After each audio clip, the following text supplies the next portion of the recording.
कौन सा consultant best होगा? हमने चाइना से एमबीबीएस एडमिशन करवाना है। अगर तो आप 2025 से ऑनवर्ड एमबीबीएस विलिंग स्टूडेंट हैं एंड आप लोगों के पास की वीडियो आ रही है, आज की इस वीडियो में आप लोगों को मैं बताऊंगी, अगर तो आपने चाइना से एमबीबीएस एडमिशन लेना है तो आप एक कंसल्टेंट के बगैर एडमिशन नहीं करवा सकते। लेकिन उन कंसल्टेंट को चूज करने से पहले आप लोगों को कौन से पॉइंट्स जानना जरूरी है, आज की इस वीडियो में पता चलेंगे। एंड कंसल्टेंट आपको क्या क्या मिस गाइडेंस दे सकते हैं एंड कौन कौन सी सरसब्ज बगात दिखा सकते हैं एंड आपके पेरेंट्स को किन चीज़ों पे मैनिपुलेट कर सकते हैं, तो आज की इस वीडियो में आप लोगों को जानने को दिखेंगे। देखिए, मैं एक मेडिकल स्टूडेंट हूँ एंड मैं इस प्रोसेस से गुजर चुकी हूँ। मैं आप ही की तरह की एक एमबीबीएस स्टूडेंट थी, लेकिन मुझे तब इतनी अवेयरनेस नहीं थी, मुझे कोई गाइड करने वाला नहीं था। आप खुशकिस्मत है कि अगर आपको फ्री ऑफ कॉस्ट मेरी गाइडलाइंस, मेरी रहनुमाई मिल रही है। चलिए इस वीडियो को स्टार्ट करते हैं। देखिए, दो तरह के स्टूडेंट्स एंड पेरेंट्स होंगे। नंबर 1 पे वो स्टूडेंट्स एंड पेरेंट्स जो अफोर्ड इजीली कर सकते हैं एंड वो चाहते हैं कि चाइना से एमबीबीएस कर ले। नंबर 2 पे वो पेरेंट्स एंड स्टूडेंट्स आते हैं जो डेस्परेटली चाहते हैं कि उनके बच्चे चाइना से एमबीबीएस करें, सिर्फ इस बिहाफ पे उनको लगता है कि चाइना से एमबीबीएस करना बहुत आसान है, बहुत कम खर्चा है, बल्कि ना होने के बराबर है। अगर आप लोग वहाँ पे जॉब्स कर सकते हैं या आपको स्कॉलरशिप्स मिलती है। अच्छा, ये पॉइंट्स, ये उम्मीदें क्यों जागती हैं? ये कंसल्टेंट की वजह से जागती हैं। अगर एक कंसल्टेंट को आपकी वीकनेस पता चल जाती है कि आप डेस्परेटली चाहते हैं कि आपके बच्चे चाइना से एमबीबीएस करें, लेकिन आपकी जेब इतनी इजाज़त नहीं देगी। देखिए, ये 5-6 साल की जर्नी है, इन चीज़ों को आप लोगों को खुद जानना चाहिए।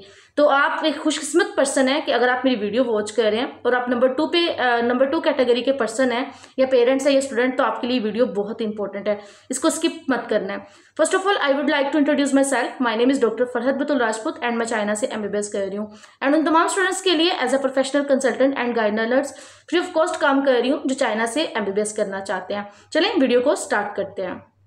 देखिए, अब अगर देखा जाए, बात की जाए कंसल्टेंट की, तो पाकिस्तान में आपको जगह जगह पे कंसल्टेंट्स मिलेंगे। वो अपना कंसल्टेंसी को एज अ बिजनेस रन कर रहे हैं। बहुत सारे कंसल्टेंट्स ऐसे हैं जिनका सिर्फ मकसद है अपनी जेब में पैसा डालना, आपका एडमिशन किसी भी तरीके से बाय हुक बाय क्रुक आपको मैनिपुलेट करके आपको गलत बातें बता के एडमिशन करवा दिया जाए। बाद में आपको क्या क्या प्रॉब्लम्स, डिफिकल्टीज फेस करना पड़ेंगी, उससे उनका कोई लेना देना नहीं होगा। वो आपको दूसरे पल पहचानने से भी इनकार कर देंगे अगर तो आपको ये सारी गलत बातें बता के आपका उन्होंने एडमिशन करवाया। देखिए, 2 तरह के कंसल्टेंट्स आपको मिलेंगे, एक जो प्रोफेशनली काम कर रहे हैं, नंबर 2 पे जो उसको एज अ बिजनेस रन कर रहे हैं।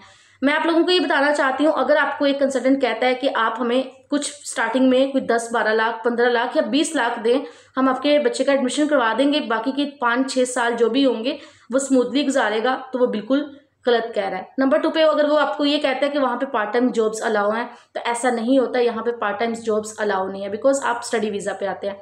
नंबर 2 पे अगर वो आप लोगों को नंबर 3 पे अगर वो आप लोगों को कहता है कि आपको फुली फंडेड स्कॉलरशिप्स मिलेंगी, तो ऐसा बिल्कुल भी नहीं होता। चाइना में आपको स्कॉलरशिप्स मिलती हैं एमबीबीएस के लिए, लेकिन जब आप यूनिवर्सिटी में एनरोल हो जाते हैं एंड आपको डिफरेंट क्राइटेरियाज फुलफिल करना पड़ते हैं। इस पर मैं इधर वीडियो बना दूंगी। अब देखिए, ये सारी इस तरह की क्वेश्चन है। उसके अलावा वो आपको ये कहेगा कि वहाँ पे आप लोगों को हॉस्टल्स में मेस वगैरह मिलेंगे, आपको काम नहीं करना पड़ेगा, स्टडी तरीका बहुत अच्छा है, आप लोग वहाँ पे इजीली मतलब कि चाइना से डिग्री लेके आ सकते हैं। यहाँ पे बहुत रूल्स, रेगुलेशंस एंड स्ट्रिक्टनेस है। तो अगर ये चीज़ें आप लोग इन चीज़ों को फॉलो करते हुए चाइना में एमबीबीएस करने आ रहे हैं, तो आप लोग गलत डायरेक्शंस पे आ रहे हैं। आप लोगों की ये उम्मीदें टूटने वाली हैं।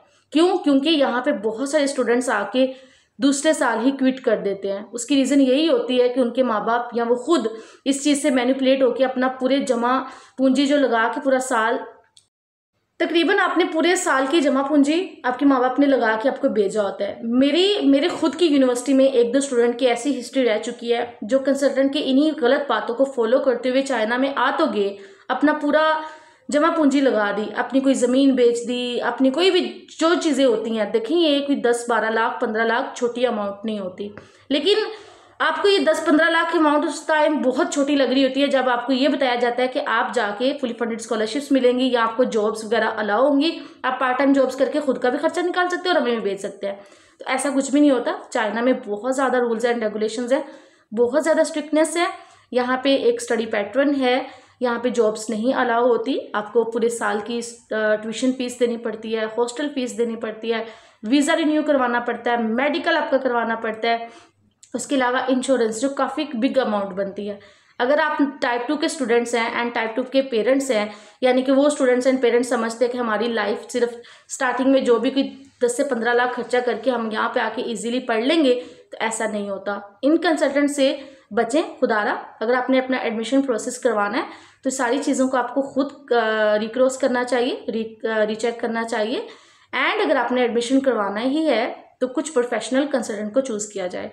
उसके अलावा वाइंड अप पॉइंट पे मैं यही कहूँगी, अगर आप लोग भी चाहते हैं कि आपके बच्चे सही तरीके से यूनिवर्सिटीज़ में आएँ तो आप लोग मेरी तरह के स्टूडेंट्स को रिकमेंड मैं करती हूँ। या आप लोग मेरी वीडियो देख रहे हैं, आप लोग चाहते हैं कि हमारे बच्चे चाइना से स्टडी करें और आप अफोर्ड भी कर सकते हैं, तो आपको इस प्लेटफॉर्म पे वेलकम किया।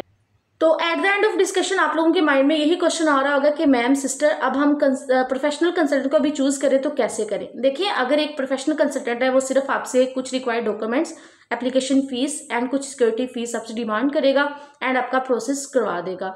जैसे फॉर एग्जांपल मैं कहती हूँ कि अगर आप मेरे से एडमिशन करवाएंगे, मुझे सिर्फ अपने रिक्वायर्ड डॉक्यूमेंट्स देंगे, एप्लीकेशन फीस एंड कुछ जो है सिक्योरिटी फीस, जब आपका JW लेटर यानी कि वीज़ा लेटर चाइना से आ जाता है तो आप पाकिस्तान से चाइना फ्लाई करना, आपको करवाना मेरी रिस्पॉन्सिबिलिटी होगा। अगर इस तरह के कंसल्टेंट आपको देखने को मिलते हैं तो आप अपना प्रोसेस करवा सकते हैं। मजीद अगर आप चाहते हैं कि आपका एडमिशन जो है एक 100% तरीके से हो, तो मैं ये रिकमेंड करूंगी कि जो मेरी तरह स्टूडेंट्स वर्क कर रहे हैं या मुझे आप लोग वॉच कर रहे हैं और आप चाहते हैं कि हम अपने एडमिशन्स अपने बच्चों के करवाएं, तो आप लोगों को मैं वंस अगेन वेलकम कहूँगी। आप लोग मुझे कमेंट कर सकते हैं मेरे डिफरेंट सोशल प्लेटफॉर्म्स के थ्रू, जैसे कि इंस्टा आईडी पे, इमो आईडी पे, एंड कमेंट भी कर सकते हैं इस वीडियो के नीचे। मैं आपको खुद इंशाल्लाह रीच आउट कर लूँगी। At the end of this discussion मैं यही कहूँगी, बेस्ट ऑफ लक। एंड आप लोगों ने इन तमाम चीज़ों को मद्देनजर रखते हुए अपना प्रोसेस करवाना है। कोई भी क्वेश्चन, कोई भी क्वेरीज हो, आप लोग मुझे फ्रीली आस्क कर सकते हैं। मेरा सिर्फ और सिर्फ मकसद है आप लोगों तक अवेयरनेस देना, इन्फॉर्मेशन देना। बाकी आप उसको कैसे लीड करते हैं ये आप पे डिपेंड करता है। Once again best of luck all of you. And बस दुआओं में याद रखिएगा, वीडियो अच्छी लगी तो लाइक जरूर करना है एंड चैनल को सब्सक्राइब कर लेना है, क्योंकि अभी आप लोगों की जो जर्नी है यानी कि पाकिस्तान से लेकर चाइना तक की, इसके बीच जितने भी आप लोगों को प्रोसेस करवाने होंगे, जितनी भी चीज़ें आप लोगों की इंपॉर्टेंट इन्फॉर्मेशन जानने के लिए ज़रूरी है, इस प्लेटफॉर्म पे आपको फ्री ऑफ कॉस्ट देखने को मिल जाएंगी। तो देर किस बात की, अभी से चैनल को सब्सक्राइब करें एंड वीडियो अच्छी लगी तो इसको लाइक भी करना है और अपने मेडिकल स्टूडेंट्स के साथ, फ्रेंड्स, रिलेटिव्स के साथ इसको शेयर भी करना है। मिलते हैं अनदर वीडियो में अनदर टॉपिक के साथ।